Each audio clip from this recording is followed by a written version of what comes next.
Good evening, ladies and gentlemen, and welcome to another edition of What's Happening. I'm George Binns. And I'm Gail Burke, and we're here to welcome Julie Curtis. She's a candidate for the Democrat State Committee. Is that Yes, right? yes it is. Thank I'm you. glad I got that right. So Julie, tell us a little bit about yourself and the office that you're running for. Okay, my name is Julie Curtis. I've lived in Danvers all of my life. I've been a member of the Danvers Democratic Committee since 2001. I've been their recording secretary since 2001. I am also an elected official on the Danvers Library Trustees, and I'm their recording secretary also. I live on Route 35 with my sister and my sister's son, and I've worked at Salem State College, now university, since 1978, and I've been the athletic secretary since about 1981, 82.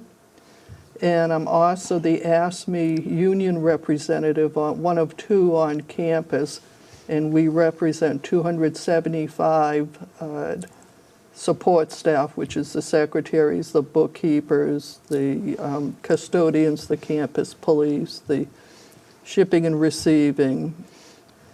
What made you decide to run for this office? It's a vacant position. The woman who decided not to run again is Lynn Barrett, and I've wanted to run for a long time, and it's just the first time that it became vacant. And I know that I can do this. You know, I've looked at the duties.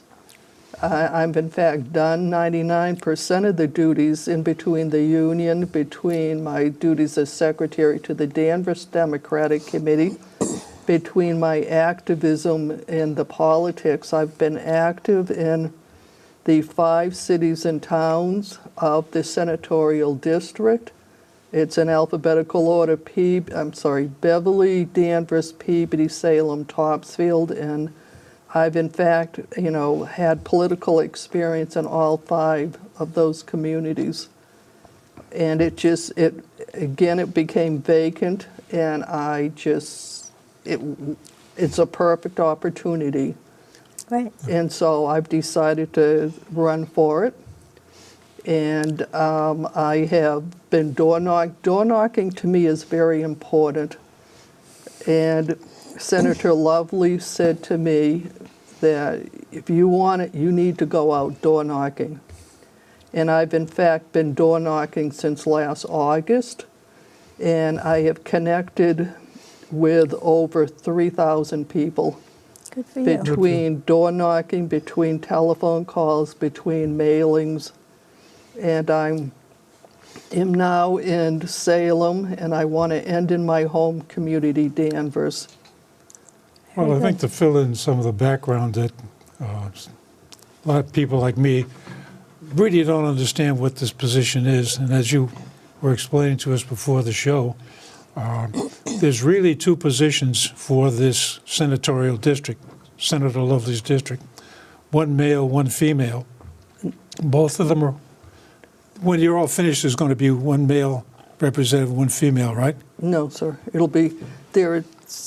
You have to run either through the caucuses.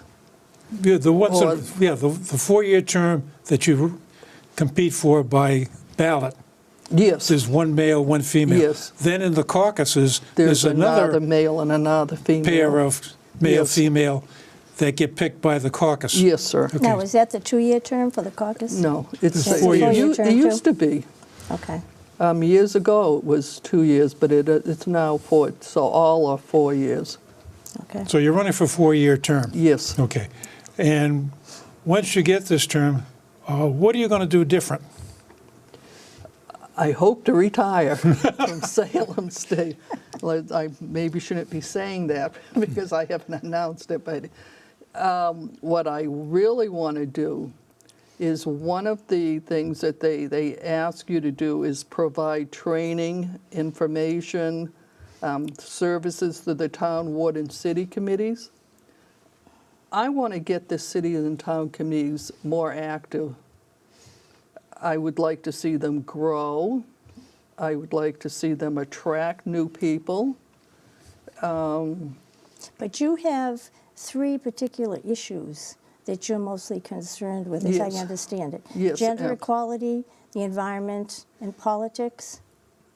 Yes, That was on one of your cards. yes. What do you intend to do with gender equality? We need to educate people. We Okay. need to educate educate Democrats, but we need to educate the communities, the government, the schools, the workplaces. And so I would like to, as far as that, I would like to, have people go around and speak to the different organizations. So you think that there is no gender equality? Is that the idea? No gender equality? Yeah. So are you saying that you think that there is gender inequality? Absolutely. Yeah. In what environment are you talking about? I mean, the Well, as far as the workplace or- state committee or? No, as far as the workplace. Oh, or- absolutely, workplace. There's no doubt in I know people. I'm a perfect example. That, but absolutely in the workplace. You mean But, as far as salaries go? Yes. Or, yes. okay, because I pulled up some information on that, and what from the different information that I pulled out was that the workplace salaries between men and women, there's really not that much of a difference for the Depend- same job, for the same hours. And the reason that they give is that many women choose a lower paying jobs. It depends on what kind of jobs that they choose as far as the salaries go. Do you honestly think that a woman deliberately chooses a lower paid job? Well, it depends on what field they're in. I mean, there are some fields that pay more than others. Well, I think what Gail is pointing out is there's a lot of rationalization to explain the differences that you can see by just counting salaries. That's one of them. The other one that keeps getting thrown out is, well, women take time off to have families, so they're not continuously in the workforce.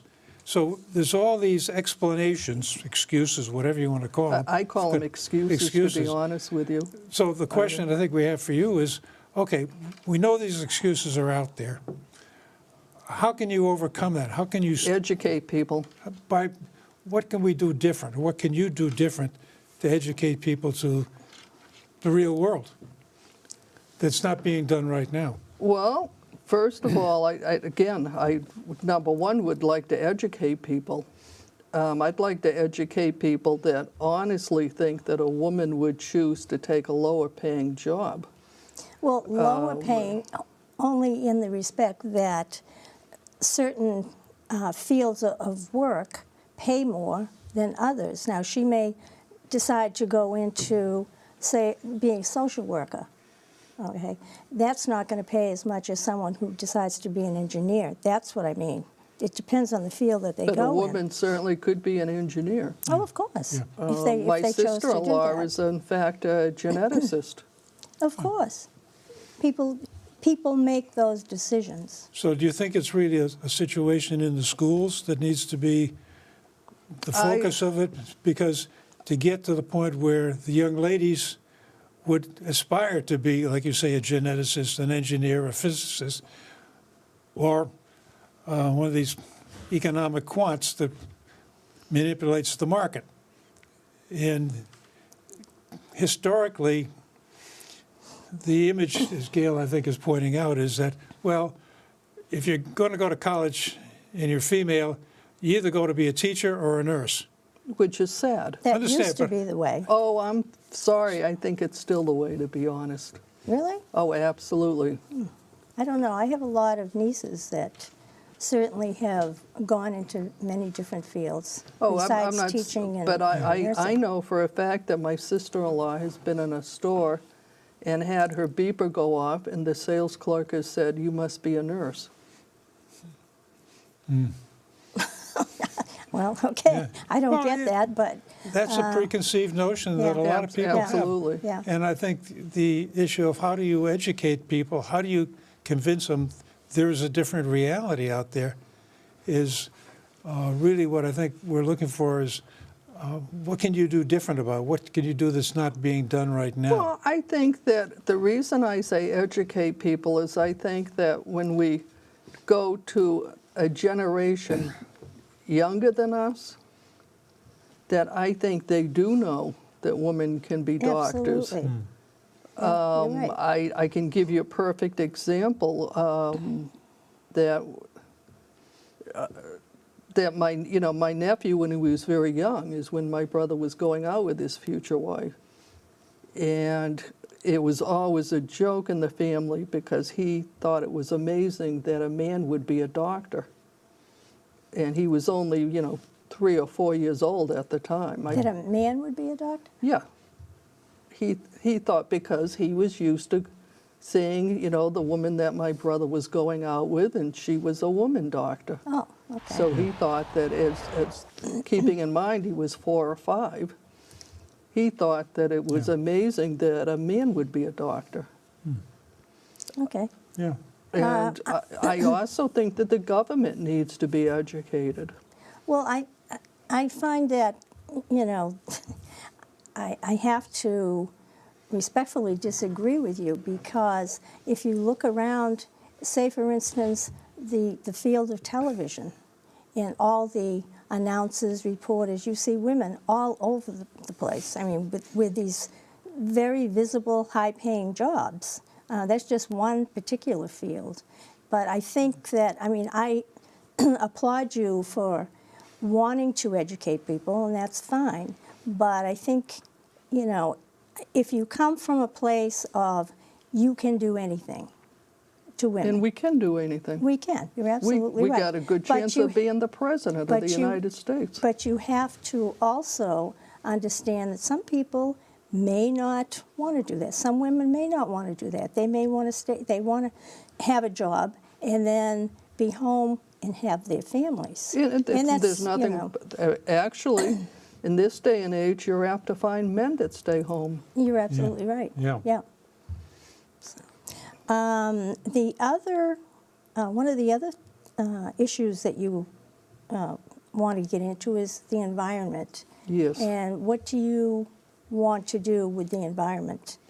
We were talking before the show about the Kinder Morgan pipeline. Right.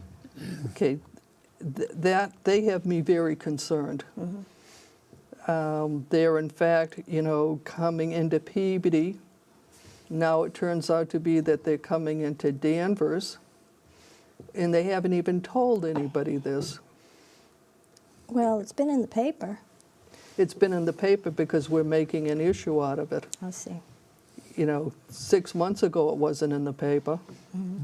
There are enough of us that are making an issue. That's why it's in the paper now. I see. Okay, that's good. The Attorney General, Maura Healey, has in fact said that we don't even need it. I'm not that well versed on it. You're probably Well, that's where we get into a lot of knowledgeable about it. really different opinions. As we were talking earlier, we're now in the process of putting a gas-fired power plant in Salem. We sure are.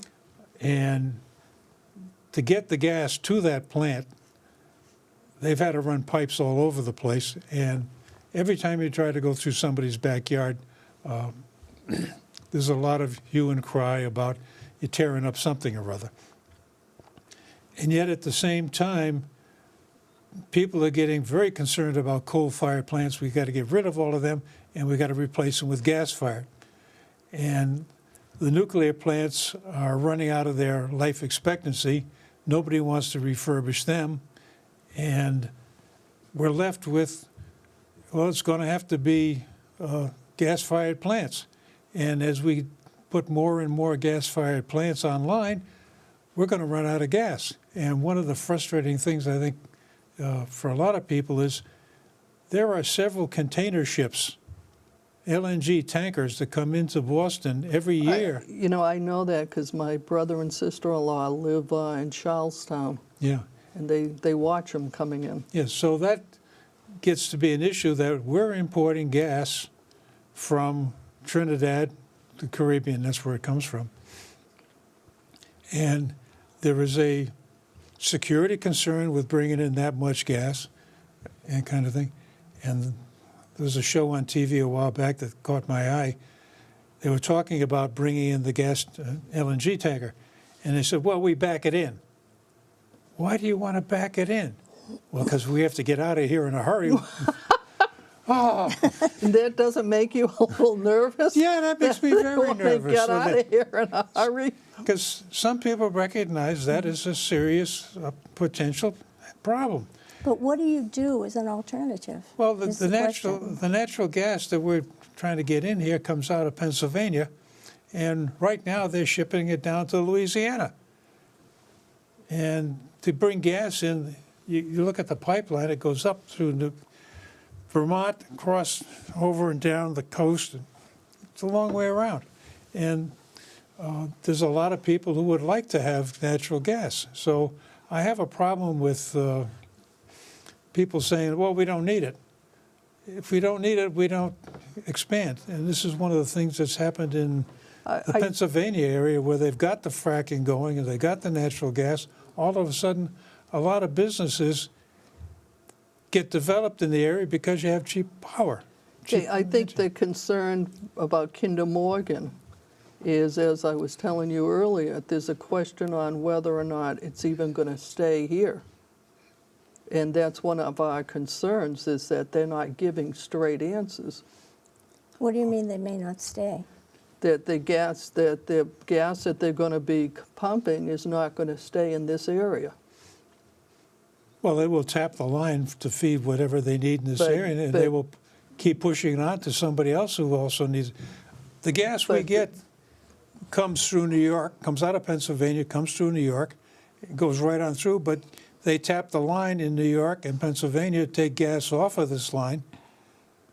But there's a question on whether or not any of it is going to stay in this area. Okay, that one I haven't heard. Yeah. That's a different story, yeah. So And how do you make sure? So are you protesting against it because you're not sure, or you just don't want the gas? No. I have no Okay. problem with gas. Okay. My concern is that Kinder Morgan is not giving straight answers. So you would be happier with a different company doing it? No, I would No. be happy with the company being forthright. Okay, so who is the one, or what group are the people that have brought them in and maybe haven't asked the right questions of them? Is that the city? problem is people are asking questions. No, they're just and not they're giving just, answers? They're not giving Okay. clear. Okay. But what I would like to do is I would like to go back to the state committee and why I'm running. You know, I'm more than happy to talk to you about my views on that. Well, I saw the issues, and I just Yeah, no, I'm more wanted you than- to talk about them. Oh, so absolutely. that, you Yeah. know, because the people whose doors you're knocking on, maybe they would have questions too about what are your views. They've got a lot of questions on Good. Kinder Morgan, and to be perfectly honest, the whole city of Peabody is against it. Yeah. And the people, a woman in Beverly that I spoke to was very much against it. You know, if I didn't want people to know, I wouldn't put it on the palm Yeah. card. Right. You know, I'm very proud of the fact that I'm willing to, and I'm not the only one. Now, do you get involved in other issues such as charter schools or Oh, yes, Common Core? yes. Okay, so what are your views on Common Core, for instance? Okay, now, you're going to have to help me with this. Common Core is the ones that are behind charter schools? No. No. Okay, No, then I'm sorry. Common You're gonna- Core is the government dictating the curriculum that goes into the public schools. Yeah. Absolutely, yeah. But charter schools, the problem that I have with charter schools, and a matter of fact, the Boston Globe, and I brought it in, the Boston Globe yesterday had a big headline in their Metro section. I don't know if you saw it. No. Charter school advocates launch $18 million campaign to lift the cap on charter schools. Okay. I have a huge problem with corporations that are willing to spend $18 million to lift a cap in charter schools. Well, the corporations are the ones that are pushing for Common Core in the public schools, spending billions. Well, To get that through. my issue is that a corporation, they're making profits. Right. They're not spending $18 million to get a legislature to raise the cap unless they think they're going to get a profit out of it. Yeah. Well, I don't And know I- about that. I mean, Well, I maybe mean, they will, no, maybe they basically, won't. that's the way the capitalist system Absolutely. works. Yeah.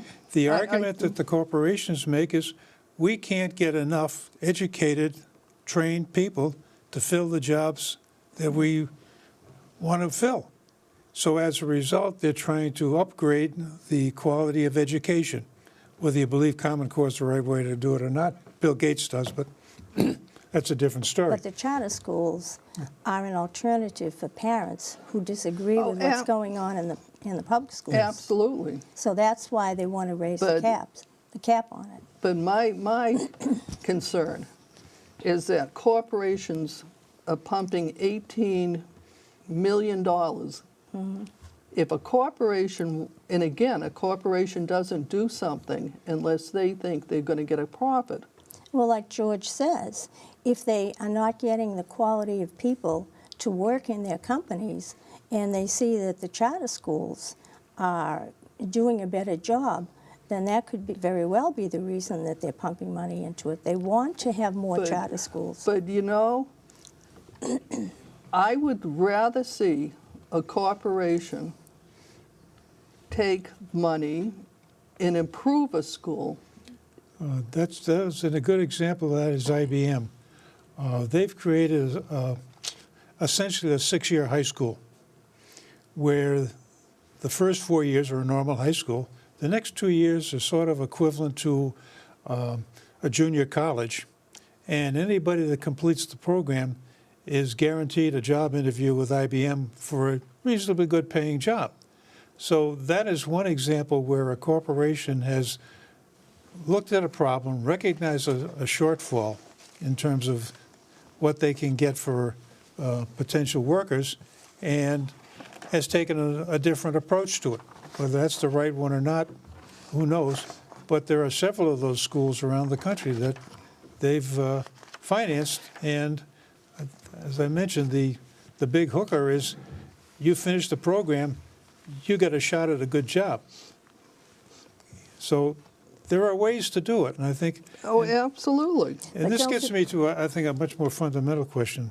One of the papers that I picked up in preparation for this thing was sort of titled "A Primer on Massachusetts Democratic Party."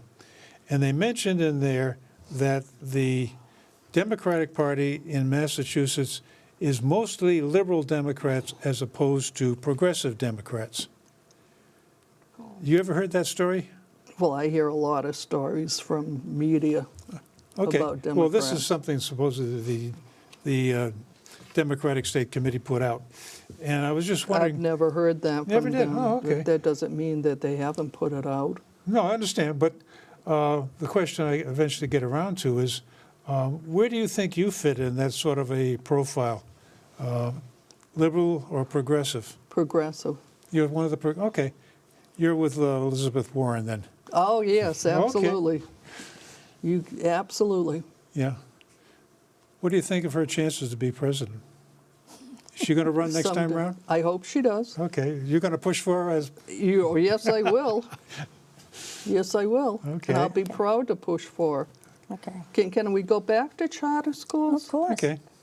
Okay, I was able to get some information on charter schools. Okay, they siphon hundreds of millions of dollars a year from the public schools. Now, where did you get your information? I got it from a group. I got it from the MTA, Massachusetts Teachers Association, plus I got it from a group,